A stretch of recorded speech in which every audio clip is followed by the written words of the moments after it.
你好，我名字是孙俊伟，我现在目前是在新加坡航空当一名飞机师。我们在大龙巴葛局选区，在这里竞选。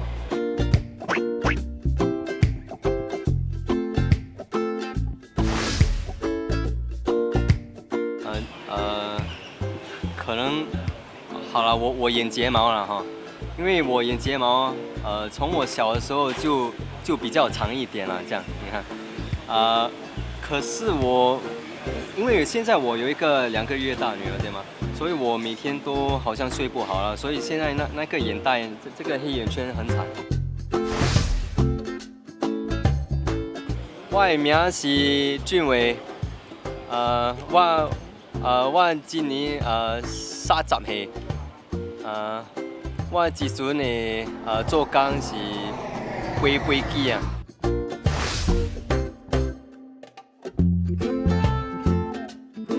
我戴口罩啊，然后我就会带我这一张卡啦，这个党员卡，所以我就让他们看，这是我脸，我也可以拿出我的电话，就开那个面部啦，那个 Facebook， 然后就让他们看 ，This is me， 这是我脸。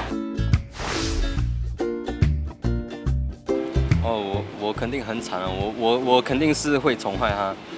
所以其实在他出事之前呢，我就跟我老婆说，如果我女儿她以后可能她，Daddy 可以帮我买吗？那哇，我完蛋了，我一定买了。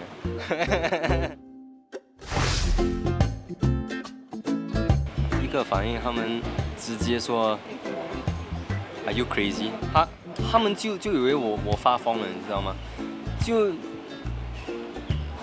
就跟我那时我创业的时候，他们也是说同样的东西啊。你为什么要去做这些东西啊？你知道吗？好像正常人不要做的东西，你全部都去做。